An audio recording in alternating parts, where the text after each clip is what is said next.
Viewers, আসসালামু আলাইকুম। Welcome to our channel doctor Delwar health care tips. আজকের টপিকস হলো, আপনি কি চিনি খাচ্ছেন বা চিনি আপনার জন্য কতটা নিরাপদ? এই বিষয়ে আমি আজকে কথা বলবো। বিশেষ করে আপনার শিশুকে কি ছোটবেলা থেকেই চিনি খাওয়াচ্ছেন কিনা। আর চিনি একটা মিষ্টি দ্রব্য খাওয়া ভালো, কিন্তু চিনিটা আসলে শিশুদের জন্য নিরাপদ কিনা এবং বড়দের জন্যই বা কতটা নিরাপদ, এই টপিকসে আজকে কথা বলবো। তার আগে ভিডিও শুরু করার আগে রিকোয়েস্ট করবো, যারা আমার চ্যানেলে নতুন, আমার চ্যানেলটি সাবস্ক্রাইব করে আমার সঙ্গে থাকুন। চিনি, বাংলাদেশে যে চিনিটা পাওয়া যায়, এটা হলো একটা বাই প্রোডাক্ট। এটা আসলে চিনি না, অন্য একটা কেমিক্যাল থেকে একটা বাই প্রোডাক্ট বের হয়, সেটাতে প্রসেস করে মানে কেমিক্যাল মিশিয়ে এটাকে মিষ্টি করে চিনি হিসেবে চালিয়ে দেওয়া হয় আসলে।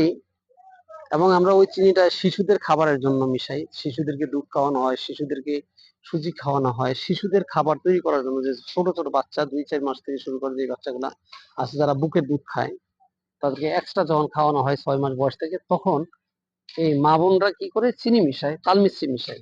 যেই রূপে হোক, তাল মিষ্টি চিনি একই কন্ডিশন। এটা কি আসলে নিরাপদ কিনা? বলবো না, এটা সম্পূর্ণ অনিরাপদ।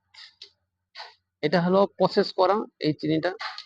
আর চিনিটা হলো, আপনি যে ক্যান্সার সেল উৎপাদন করা হয়, ক্যান্সার সেল যে তৈরি হয় বডিতে, ক্যান্সার সেলের একটা প্রধান খাদ্য হলো এই চিনি।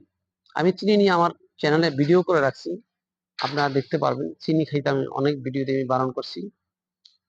তবে এবার দেখতে হবে, চিনিটা আগেই বলছি যে এইটার জন্যই। তারপর যারা বয়স্ক আছেন, যাদের বয়স 30-র উপরে, তাদের এই চিনি তো খাওয়াই উচিত না। অন্যান্য মিষ্টিও খাওয়া বারণ করা আছে। বাজারে যত চিনি দেখেন, এবার বলি চিনির সোর্সটা কি কি।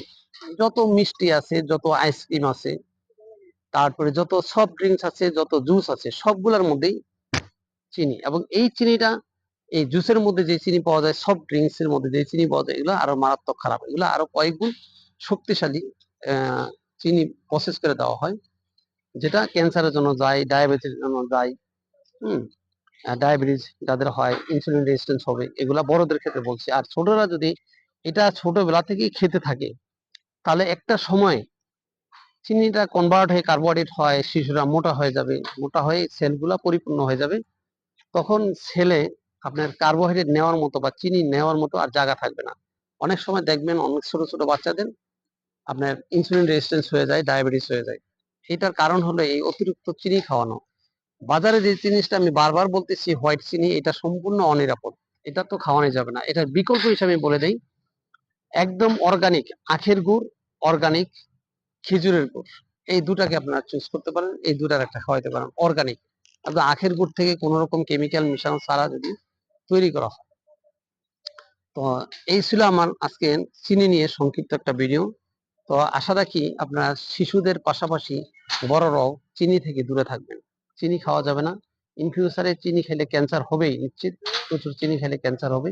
আর এটা কোনো চিনি না। চিনির বিকল্প হিসাবে যে দুটা কথা বলছি, এই দুইটা আপনারা খেতে পারেন। অথবা খেজুর থেকে একটা চিনি তৈরি হয়, খেজুর, একদম খেজুরের থেকে একটা চিনি হয়। এই খেজুরের চিনিটা আমরা খাওয়াইতে পারেন। এটা হয়তো মিডিল ইস্ট পাওয়া যায়, আমি যতটুকু জানি। মিডিল ইস্টে এই একটা মিষ্টি তৈরি হয়, এই মিষ্টিটা খাওয়াইতে পারেন। এটা চিনি থেকে তৈরি হয় না।